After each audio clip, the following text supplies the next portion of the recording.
नमस्कार, स्वागत है आपका जी बिजनेस में। मैं हूं दीपांशु भंडारी। टीचर्स डे हम सेलिब्रेट कर रहे हैं एंड ऑफ कोर्स बाजार तो हमारे लिए सबसे बड़ा टीचर है ही और रोज़ कोई ना कोई नई चीज़ बाजार हमें सिखाता है।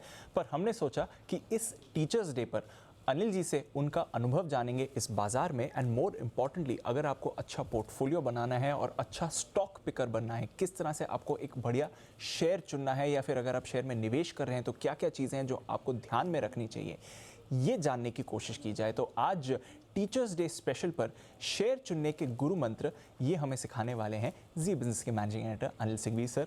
बहुत बहुत शुक्रिया टीचर्स डे पर जुड़ने के लिए और ये स्पेशल शो तैयार करने के लिए। बिल्कुल दी। सबसे पहले तो टीचर्स डे की ढेरों बधाइयाँ। और आप तो रोज बाजार पर कुछ सिखाते हैं, पर ये इंटरेस्टिंग व्यू कहाँ से आया कि शेयर चुनने का गुरु मंत्र सिखाया जाए? दीप, पहली चीज़ ये कि ये एक ऐसी जगह है स्टॉक मार्केट जहां आप कभी गुरु बन ही नहीं सकते। आप लाइफ लॉन्ग टीचर बन ही नहीं सकते हैं। आप स्टूडेंट ही बनकर रहेंगे और वही रहने में समझदारी है। हाँ, कुछ कुछ जो हमने सीखा है वो दूसरों को बता सकते हैं जी। कि हमने क्या सीखा है। और हमने भी या तो मार्केट से सीखा है या कुछ बड़े दिग्गजों को देखकर सीखा है। तो पूरी तरह से मैं ये कहना चाहता हूँ कि ये गुरु मंत्र मेरे अपने नहीं है। जो मेरे ये गुरु मंत्र के बजाय अनुभव है जो हमने इस मार्केट में लिया है। और वही डिफ्रेंशिएट करता है कि जिसको जितना ज़्यादा मार्केट का अनुभव है वो उतने ज़्यादा अच्छे तरीके से मार्केट को समझा सकता है, बता सकता है। तो पूरे के पूरे गुरु मंत्र हैं वो मार्केट के हैं, हम सिर्फ माध्यम हैं, हम सिर्फ अपना अनुभव आपके साथ साझा कर रहे हैं। तो कैसे अच्छे शेयर चुने जाएं, ये हमें सीखना है। शेयर चुनने के वक्त क्या चीज़ें आपको देखनी चाहिए इस शेयर में, ये आज हम बताने की आपको कोशिश करें। चलिए सर, तो चलिए कैसे अच्छे शेयर चुने जाएं ये जानना ज़रूरी है। आई थिंक जब भी आप बात करते हैं सर, सबसे पहले तो कही जाता है कि मैनेजमेंट क्वालिटी है, किस तरह की मैनेजमेंट है ये देखा जाए। जरा इसके बारे में पहले बताइए। मैनेजमेंट में दो चीज़ें देखनी है, मजबूत मैनेजमेंट और भरोसेमंद प्रमोटर। ओके। अब आप सोचेंगे कि दोनों में फ़र्क क्या है? जी है फ़र्क है। कैसे? मजबूत मैनेजमेंट वो है जो हर रोज कंपनी को चलाता है। राइट। कंपनी का एमडी हो गया, सी हो गया, सीएफओ हो गया, ये सारे जो वो चाहे तो खुद प्रमोटर हो सकते हैं, चाहे प्रोफेशनल्स हो। सो जो कंपनी को डे टू डे बेसिस पर चला रहे हैं वो कितने मजबूत हैं। राइट। ये सबसे इंपॉर्टेंट चीज़ है, क्योंकि एक तरफ प्रमोटर है, एक तरफ मैनेजमेंट है। तो जो डे टू डे एक्टिविटी करने वाले जो बिजनेस चलाने वाले मैनेजमेंट है वो एकदम प्रोफेशनल होने चाहिए। राइट। बिजनेस की समझ होनी चाहिए, बढ़िया एक्सपीरियंस होना चाहिए। ये उनकी बात हुई। अब आइए भरोसेमंद प्रमोटर। अगर प्रमोटर अच्छे नहीं है और आपने खाली प्रोफेशनल मैनेजमेंट को देखा तो भी बात नहीं बनेगी। और प्रमोटर अच्छे हैं और आपका मैनेजमेंट डे टू डे वाला खराब है तो भी बात नहीं बनेगी। तो दोनों का कॉम्बिनेशन चाहिए। प्रमोटर भी अच्छे होने चाहिए, भरोसेमंद होने चाहिए। और भरोसेमंद और अच्छे प्रमोटर से मतलब क्या है? ऐसा कोई फॉर्मूला तो है नहीं कि ये लगाया पता चल गया ये मैनेजमेंट अच्छा है खराब है। कुछ कुछ चीजें ऐसी जो आपको उनमें देखनी है। राइट। जैसे कि प्रमोटर्स बार बार अपनी शेयर होल्डिंग कम ज्यादा तो नहीं करते। हाँ, ऑफ कोर्स। ठीक है, ज्यादा करे तो चलो ठीक है, हर बार बढ़ा रहे तो कॉन्फिडेंस है, लेकिन कभी बेच दिया कभी खरीदा, ये चीजें नहीं करें। दूसरी चीज, बार बार बिजनेस की रिस्ट्रक्चरिंग ना करें। रिस्ट्रक्चरिंग से मतलब कैसे कि टाइम खराब चल रहा है तो कंसोलिडेशन कर लो, सारे बिजनेस ऑपरेशन एक साथ ले आओ ताकि कॉस्ट बचे। और टाइम अच्छा चल रहा है तो सबको अलग कर लो, वैल्यू अनलॉकिंग कर लो। हर बार ये ना हो। हर बार ये नहीं होना चाहिए। एक आध बार कर लिया ठीक है, समझ में आता है, लेकिन बार बार आप ये करेंगे। तीसरी चीज कॉर्पोरेट गवर्नेंस। अब कॉर्पोरेट गवर्नेंस हमारे कई दर्शक बोलते हैं ये होता क्या है सर? कॉर्पोरेट गवर्नेंस का भी कोई फॉर्मूला है नहीं। आपको मैनेजमेंट को उसकी नीयत से पहचानना है। भाई नीयत क्या है? क्या आपको वापस देने की नीयत है क्या? मैनेजमेंट जो कमा रहा है जी, वो आपको वापस दे रहा है क्या? या मैनेजमेंट ने कोई बड़ा बिजनेस बेचा, उससे पैसा आया तो वो क्या आपको बांटने के मूड में है या अपने पास दबा के रखने के मूड में? ये सारी चीज़ें हैं जो आपको कई बार होता है ना कि कुछ कुछ मैनेजमेंट ऐसे होंगे जो जैसे ही कोई बड़ा बिजनेस बेचा, पैसा आया, शेयर होल्डर में बांट देंगे। वो बड़े बिरले, कोई हार्डली कोई ऐसे एग्जाम्पल मिलेंगे। बाकी मैनेजमेंट क्या करते हैं? आया पैसा, बोला हम सोचेंगे, देखेंगे क्या करना है क्या नहीं करना, बताएंगे। अरे भाई यहाँ पे तो लोग बच्चे पैदा होने के पहले चार चार नाम ढूंढ के रखते हैं कि बच्चा लड़का हुआ तो ये, लड़की हुई तो वो, करेक्ट है ना? अब आप इतना बड़ा बिजनेस बेच रहे हो, इतना पैसा आ रहा है, पता नहीं, लेकिन वो इच्छा नहीं है कि रिटेल शेयर होल्डर्स को कुछ दिया जाए। तो ये सारी चीजें हैं वो ध्यान में रखने वाली चीजें। दीप, एक जो इंटरेस्टिंग चीज है मैनेजमेंट को लेकर वो ये कि अगर आपने अच्छे मैनेजमेंट का शेयर ऊंचे दाम पर ले लिया तो भी पैसा बना लेंगे, तो भी पैसा बन जाएगा। लेकिन खराब मैनेजमेंट का शेयर आपने कम दाम पर भी लिया तब भी पैसा बनने की गारंटी नहीं है। इसलिए एक चीज़ दिमाग में बिठा लेना है, हमें कचरा नहीं खरीदना है, क्वालिटी खरीदनी है। क्वालिटी खरीदनी है, ये क्लियर हो है ना? और मैनेजमेंट सबसे बड़ा इंडिकेटर हाँ, अगर और ये इन्वेस्टमेंट की बात कर रहा हूँ, जो आप 2 साल 5 साल 10 साल 15 साल 25 साल के लिए अगर आप इन्वेस्टमेंट करने की सोच रहे हैं, तो अच्छी बढ़िया क्वालिटी के भरोसेमंद मैनेजमेंट में और भरोसेमंद प्रमोटर और उसके साथ क्वालिटी मैनेजमेंट, इन दोनों का संगम जहाँ हो गया वह आपका काम हो गया। बस वहाँ पर फोकस करना है। ठीक है। अच्छा, मैनेजमेंट अच्छी है तो फिर उनकी परफॉर्मेंस कैसे समझनी चाहिए? वो किस तरह की परफॉर्मेंस कंपनी में लाते हैं फिर?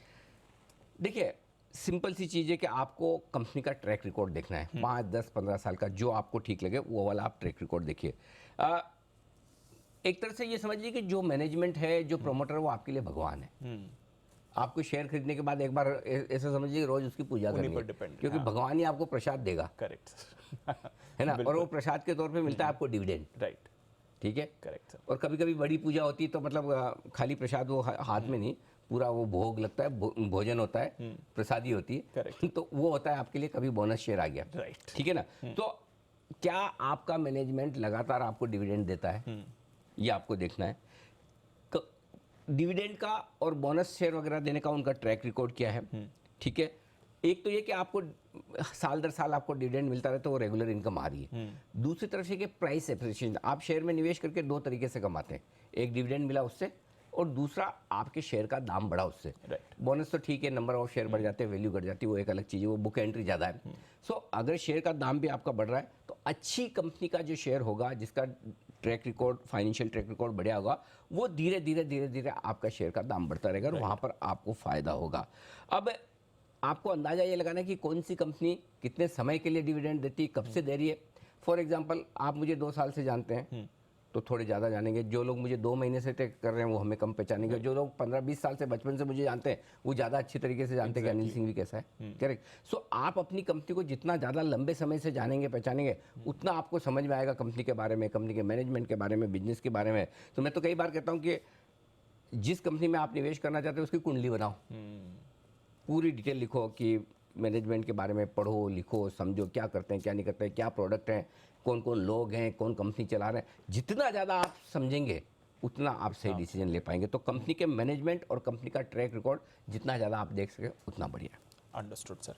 अच्छा, कई बार बात होती है कि भाव कैसा है ये जानना ज़रूरी है, वैल्यूएशन है सस्ती या महंगी है, ये थोड़ा समझाएं, वैल्यूएशंस कैसे जानेंगे? वैल्यूएशन पे तो एक अलग ही पूरा एपिसोड हम आराम से कर सकते हैं, और वो भी एक में नहीं होगा। मतलब वैल्यूएशन तो वो ऐसा नहीं कि beauty lies in the eyes of beholder. एक ही भाव में सौदा हो रहा है, एक आदमी खरीद रहा है, दूसरा बेच रहा है, एक को महंगा लगता है, एक को सस्ता लग रहा है, इसीलिए ट्रेड हो रहा है। सो इसलिए ये बड़ी रिलेटिव टर्म है कि शेयर सस्ता है या महंगा है। लेकिन जो इन जनरल आपको शेयर खरीदने में जो सोचना है, शेयर सस्ता भी होना चाहिए और अच्छा भी होना चाहिए।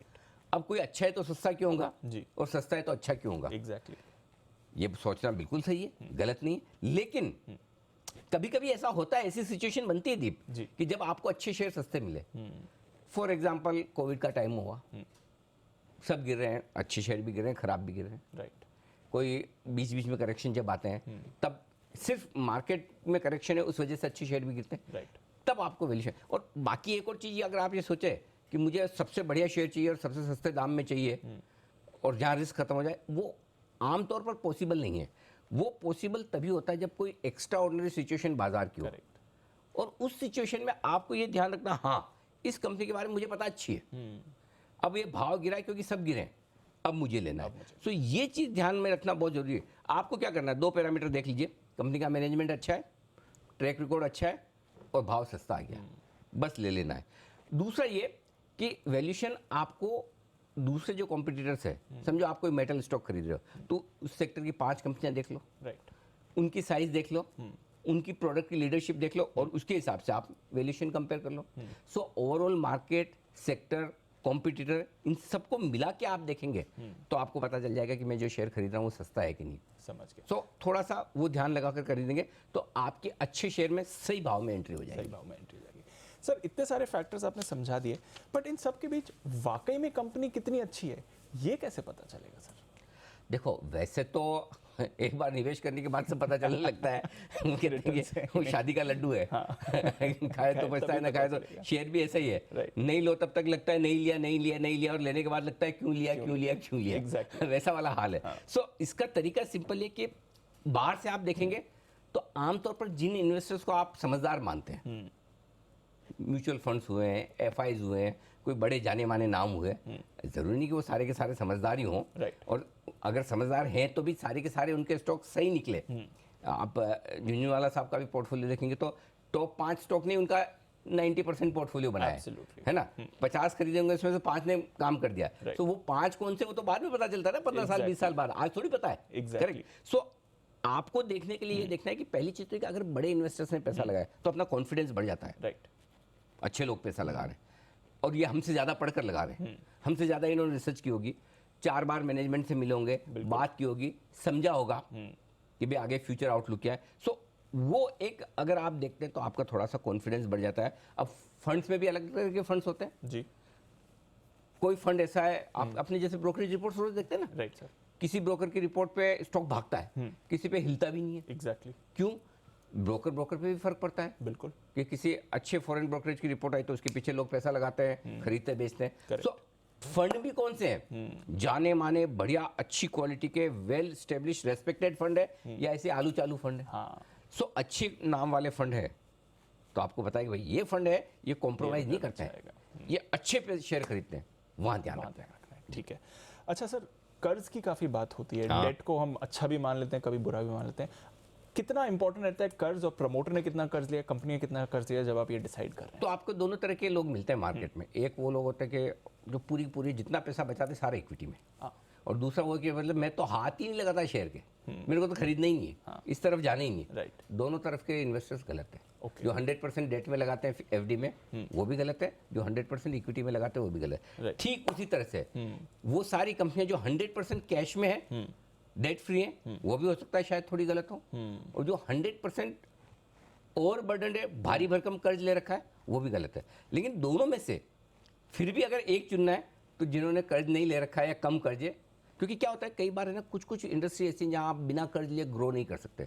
फॉर एग्जांपल कैपिटल इंटेंसिव ऐसे बिजनेसेस हैं जहाँ बड़े पैसे की जरूरत होती है। पावर बिजनेस है, आपको लेना ही पड़ेगा डेट, इंफ्रास्ट्रक्चर डेट लेना ही पड़ेगा, नहीं लोगे तो ग्रो कैसे करोगे? Exactly. करेक्ट। सो लेकिन वो कितनी लिमिट में है, कैश ज़्यादा हो कर्ज कम हो, ये गुरु मंत्र है। राइट। यानी कि बैलेंस शीट पे कैश होना चाहिए, कैश फ्लो रेगुलर आते रहे, जो आप बिजनेस कर रहे हैं पैसा आना चाहिए, खाली बुक्स में डेटर्स क्रेडिटर्स में ना दिखे। एग्जैक्टली।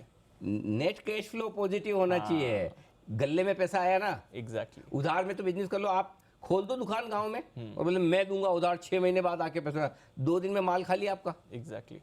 है ना? वो थोड़ी करना है। वो थोड़ी नहीं करना। कैश में बोला कि मैं 2% डिस्काउंट दूंगा, लेकिन लूंगा पूरा अपफ्रंट कैश, फिर देखो कितने आते हैं।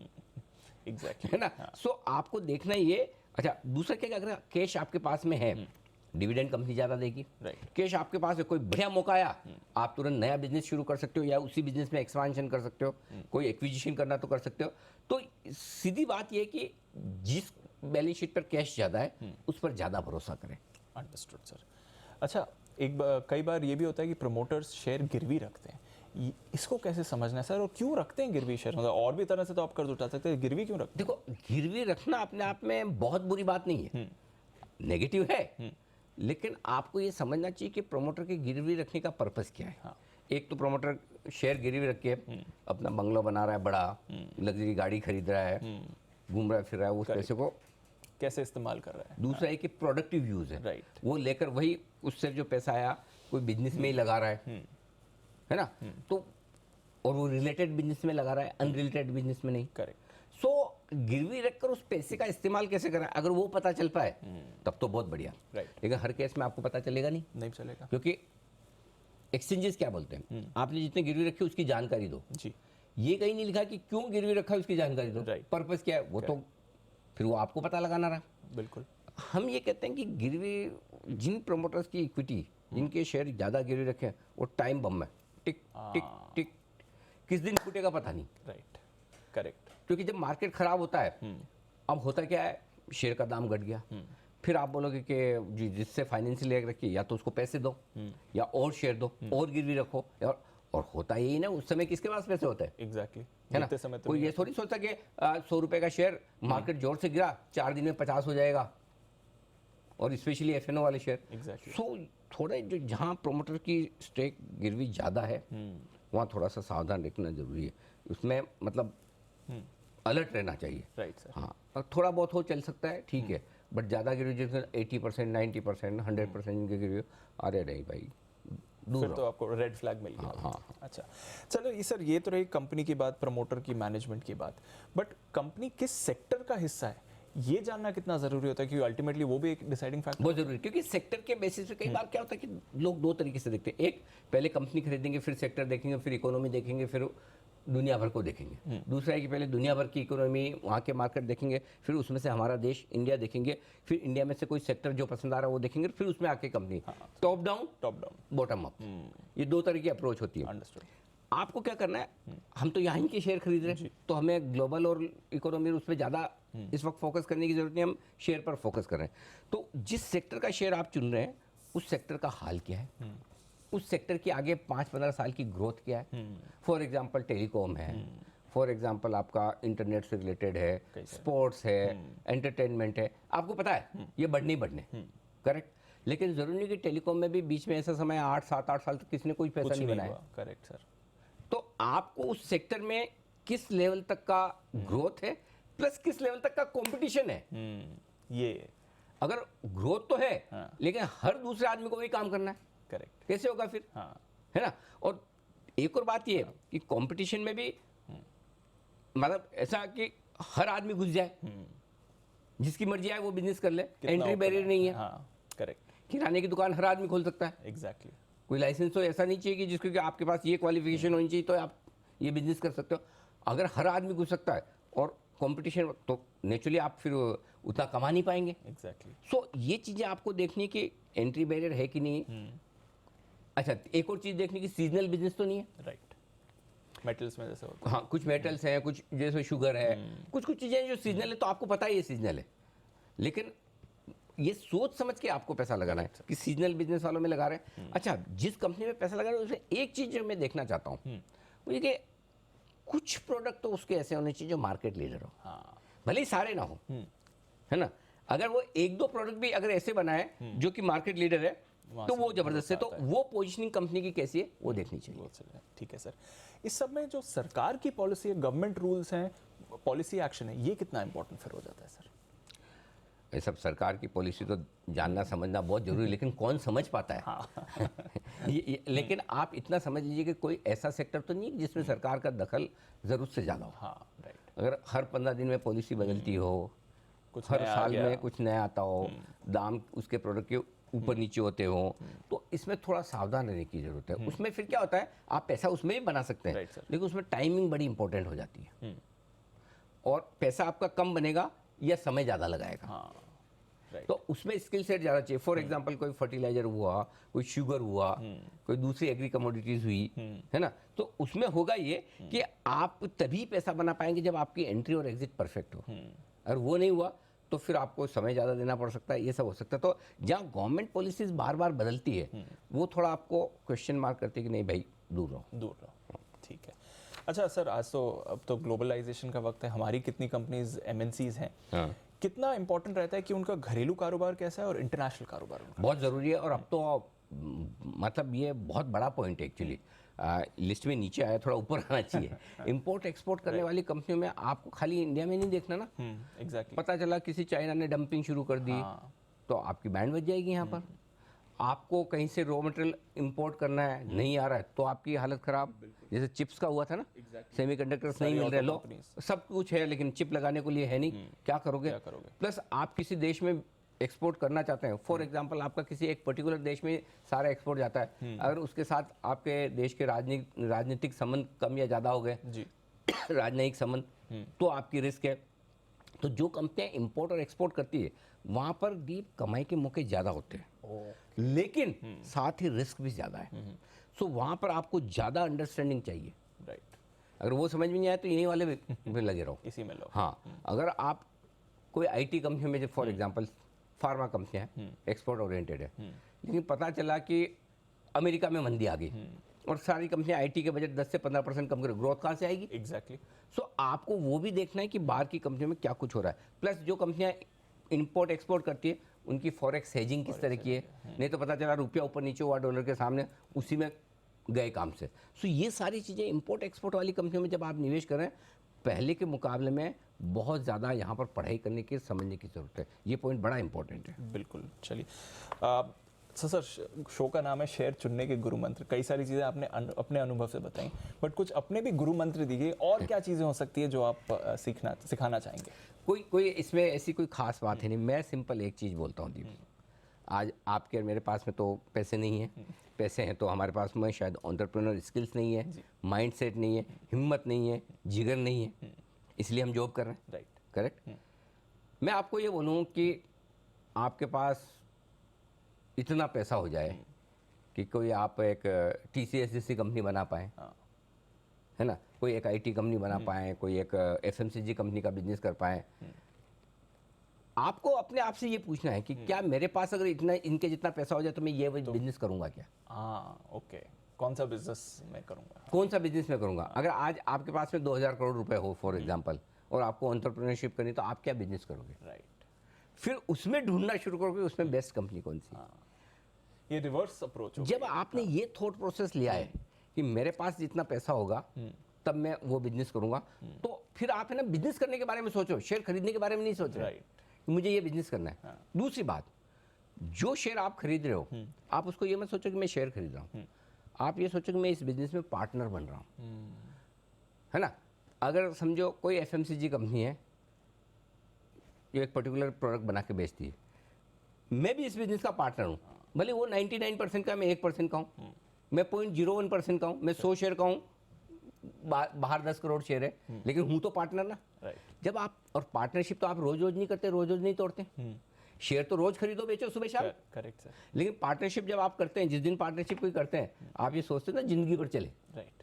मेरे बच्चे भी उसके बाद इसको आगे बढ़ाए, करेक्ट सर। यही सोचते हैं ना। सो जब आप किसी बिजनेस को पार्टनर समझकर उसमें पैसा लगाने की सोचते हैं ना, तो अपने आप आपकी अप्रोच लॉन्ग टर्म हो जाती है, फिर आप लॉन्ग टर्म सोचने लगते हैं। दूसरी चीज़ है, तीसरी चीज़ जो है कि क्या ये कंपनी जिसमें आप शेयर लगाने, जिसका शेयर आप खरीदने की सोच रहे हैं, क्या ये 10 साल 15 साल बाद भी आपको मिलेगी? चलती रहेगी क्या? राइट। कि ये बिजनेस ऐसा तो नहीं कि 15 साल बाद खत्म हो जाएगा, या मैनेजमेंट का क्या होगा क्या नहीं। 15 साल 20 साल 25 साल, क्या मतलब आप अपने बाद अपनी नेक्स्ट जनरेशन के लिए इस कंपनी को खरीद सकते हैं, उसके लिए देख सकते हैं क्या? ये अगर थॉट प्रोसेस है कि ये शेयर जो मैं खरीद रहा हूँ, जिस बिजनेस में मैं पैसा लगा रहा हूँ, मैं अपने लिए नहीं अपने बच्चों के लिए लगा रहा हूँ। एग्जैक्टली। तो फिर क्या है, उसमें पैसा पक्का बनेगा, बहुत ज्यादा बनेगा, और आपके बच्चों का नहीं आपका भी बन जाएगा। एग्जैक्टली। वो चीज बहुत जरूरी। तो आपको लॉन्ग टर्म थॉट प्रोसेस उस हिसाब से करनी है। अपने आप आपकी थॉट प्रोसेस बदल जाएगी जब आप इन सारी चीज़ों को देखेंगे। तो सबसे बड़ी चीज़ तो ये कि अगर आपके पास भी उतने ही पैसे हों, उतना ही टैलेंट हो, तो आप ये बिजनेस करने के बारे में सोचेंगे। राइट। हाँ, इसमें आप ये कह सकते हैं कि यार मेरी तो काबिलियत नहीं, चलो एक IT कंपनी चलाने की, लेकिन मुझे कंपनी समझ में आती है, मैं टैलेंट या मैनेजमेंट हायर करूंगा और कंपनी चलाऊंगा। तो ये 2-3 चीज़ें अगर आप कर लेंगे ना, तो आपको बड़ा बेनिफिट होगा। तो ये चीज़ें हैं जो ध्यान में रखने वाली है कि अपने आप को पार्टनर समझे, सिर्फ शेयर खरीदने या बेचने वाला एक इन्वेस्टर ना समझे। राइट। लॉन्ग टर्म सोचे, अपने बच्चों के लिए सोचे, अपना समझ कर उसमें बस। और ये देख लें कि 15-20 साल 25 साल बाद कंपनी मिलेगी ना, अगर वो उसमें क्वेश्चन मार्क लग रहे हो, तो फिर उस हिसाब से डिसाइड लें। एक चीज़ रह गई जी, जी बिजनेस देखें रोज। हाँ बिल्कुल, वो तो है ही है, उसमें तो कोई डाउट नहीं। हम और आप लगातार साथ साथ सीखेंगे। ये तो एक ऐसी प्रोसेस है जो कभी खत्म होने वाली नहीं है। और बाकी तो दीप, ये तो आधा घंटे में जितना हम बता सकते हैं, अदरवाइज तो ये सीखने की और शेयर चुनने की जो प्रोसेस है इतनी लंबी है, एक एक टॉपिक पर आप घंटों शोज कर सकते हैं। तो हमने थोड़ा सार लाकर बताने की कोशिश की। आई होप लोगों को थोड़ी मदद मिलेगी। एब्सोल्युटली सर, वैसे तो रोज आपसे कुछ नया सीखते हैं, बट इस बार अगर आप पोर्टफोलियो बना रहे हैं, शेयर चुनने हैं, तो आपको क्या क्या चीज़ें ध्यान में रखनी है, ये हमारी टीचर्स डे की स्पेशल पेशकश, शेयर चुनने के गुरु मंत्र। बहुत बहुत शुक्रिया अनिल जी, आज तो स्पेशल मौके पर रोज बाजार के बारे में हमें कुछ नई सीख देने के लिए। हमारी तरफ से बस इतना ही, एक छोटा सा ब्रेक लेंगे, एक्शन बना रहेगा आपके लिए।